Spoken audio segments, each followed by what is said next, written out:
Hi everyone, my name's Aubrey Francis. I am so happy you are here. I talk about cold cases, true crime cases, so let me know what you want to hear in the comments. Today I will be talking about the Black Dahlia murders that happened in the Biltmore Hotel.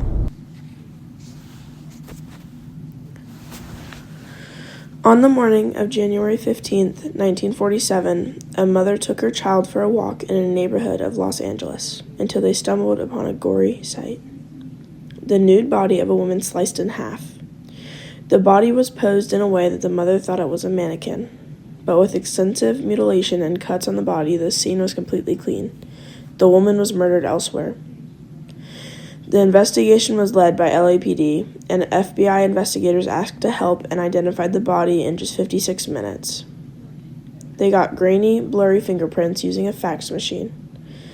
The woman came out to be 22-year-old alleged aspiring actor named Elizabeth Short, also known as the Black Dahlia.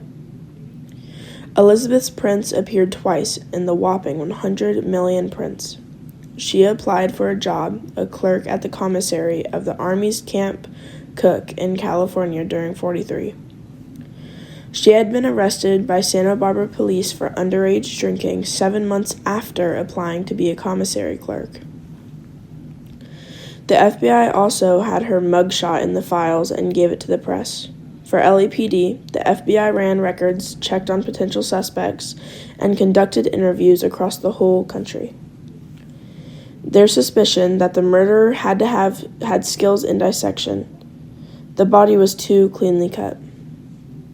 Agents went as far as to check out a group of students in the University of Southern California Medical School in a tantalizing potential break-in case.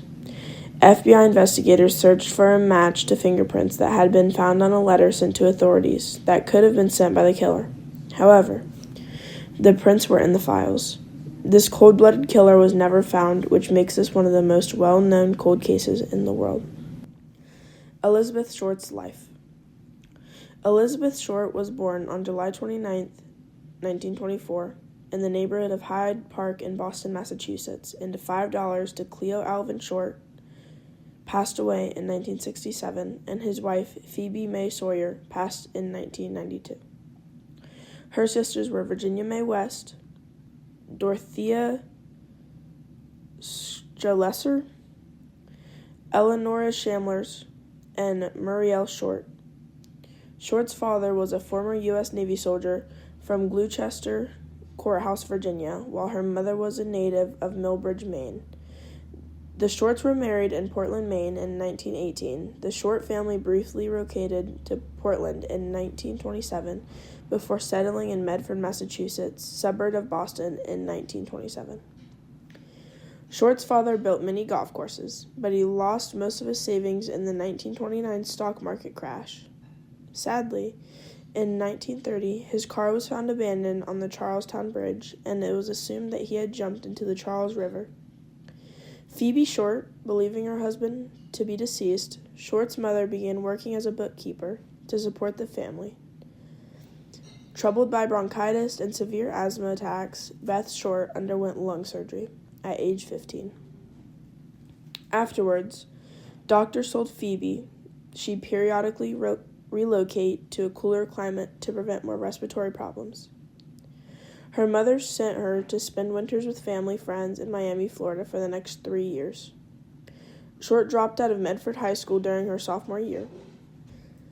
This is Short's mugshot from 1943 for underage drinking. In late 1942, Short's mother received a letter of apology from her quote-unquote deceased husband, which told her that he was actually alive and started a new life in California. In December of that year, at age 18, Beth Short relocated to Vallejo, California to live with her father, who she had not seen since she was 6 years old. At the time, her father was working at the nearby Mare Island Naval Shipyard on San Francisco Bay. Arguments between Beth and her father led her to moving out in January 1943. Short took a job at the base exchange at Camp Cook, now Vandenberg Space Force Base, near Lompoc, California, briefly living with a United States Army Air Force sergeant who allegedly abused her. She left Lompoc in mid-1943 and moved to Santa Barbara, where she was arrested on September 23rd for drinking at a bar while underage. Juvenile authorities sent her back to Massachusetts, but she just left for Florida, making only occasional visits to her family near Boston. While in Florida, Short met Major Matthew Michael Jordan Jr., a decorated Army Air Force officer in the 2nd Air Commando Group, who was training for deployment to Southeast Asian theater of World War II. Short later told friends that Gordon had written to propose marriage while he was recovering from injuries from a plane crash in India. She accepted his offer, but tragically Gordon died in a second crash on August 10, 1943. Short's sister, Dorothea, also served in the war and was assigned to decode Japanese messages. In July 1946, Short relocated to Los Angeles to visit Army Air Force Lieutenant Joseph Gordon Fickling, an acquaintance from Florida who was stationed at the Naval Reserve Air Base in Long Beach. Short spent the last 6 months of her life in Southern California, mostly in the Los Angeles area. Shortly before her death, she had been working as a waitress and rented a room behind the Florentine Gardens nightclub on Hollywood Boulevard. Short has been variously described and depicted as an aspiring actress. According to some sources, she did in fact have aspirations to be a film star, though she had no known acting jobs or credits. Letters and evidence. On January 21st, someone claiming to be Elizabeth's killer placed a phone call to James Richardson, the editor of the Examiner, congratulating Richardson on the newspaper coverage about the case and saying he planned on turning himself in, but not before the police could pursue him any further. Additionally, the anonymous caller told Richardson to expect souvenirs of Beth Short in the mail. Only 3 days later, a suspicious envelope was discovered addressed to the Los Angeles Examiner and other papers. Individual words were cut and plastered from newspaper clippings, and a large message on the front of the envelope stated, "Here is Dahlia's belongings. Letter to follow." The envelope contained Elizabeth's birth certificate, business cards, selfies, names written on small slates of paper, and oddly, an address book, with the name Mark Hansen printed on the cover. The envelope had been carefully cleaned with gasoline, closely related to Short's body, which led police to suspect the belongings had been sent directly by the killer. Despite efforts to clean it, several partial fingerprints were retrieved from the envelope and went in for testing. However, the prints were compromised in transit and could not be analyzed.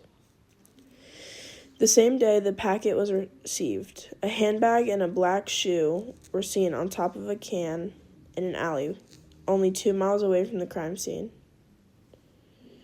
The items were recovered by police, but had also been drenched with gasoline, destroying any fingerprints. However, on March 14th, a suicide note, wrote with pencil on paper, was found deeply crammed in a shoe, surrounded by a pile of men's clothing, found by the ocean's edge at the foot of Breeze Avenue, located in Venice. The note read, "To whom it may concern, I have waited for the police to capture me for the Black Dahlia killing, but have not. I am too much of a coward to turn myself in, so this is the best way out for me. I couldn't help myself for that, or this. Sorry, Mary." The clothing was first seen by a beach caretaker who reported the discovery of the lifeguard captain, John Dillon. Dillon immediately notified Captain L.E. Christianen of the West Los Angeles police station. The clothes included a coat, trousers of blue herringbone tweed, a brown and white t-shirt, white jockey shorts, tan socks, and tan shoes. Size 8. The clothes gave no clue about the identity of their owner. However, police quickly deemed Mark Hansen, the owner of the address book found in the first envelope, a suspect. Hansen was a very, very wealthy nightclub and theater owner, which was also the person who lended the house to Short to hang out with friends. According to some sources, Hansen also confirmed that the purse and shoe discovered in the alley were in fact Elizabeth's. Ann Toth, Short's friend and roommate, told investigators that Short had rejected from Hansen and suggested it as a potential motive for him to kill. However, Hansen was cleared of suspicion in the case. Theories. Several crime authors and Detective Peter Murillo have suspected a link between the Short murder and the Cleveland Torso murders, which took place in Cleveland, Ohio, and took place between 1934 and 1938. As part of the investigation into other murders that took place before and after the Black Dahlia killing, the original LAPD investigators studied the Torso murders in 1947, but later discounted any connection between the two cases. However, in 1980, new evidence implicating a Cleveland killing suspect, Jack Anderson Wilson, was investigated by St. John with correlation to Short's murder. He claimed he was going to arrest Wilson for Short's murder, but Wilson died in a fire on February 4th, 1982. The possible connection to the Torso murders received renewed attention, and when it was published and shared on the series Unsolved Mysteries in 1992, in which biographer Oscar Fraley suggested Eliot Ness knew the identity of both killers.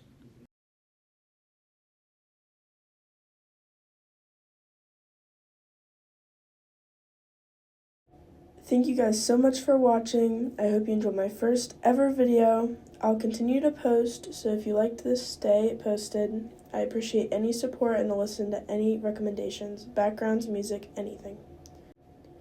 I love all of you, and you're gorgeous. Have an amazing day or night. Bye!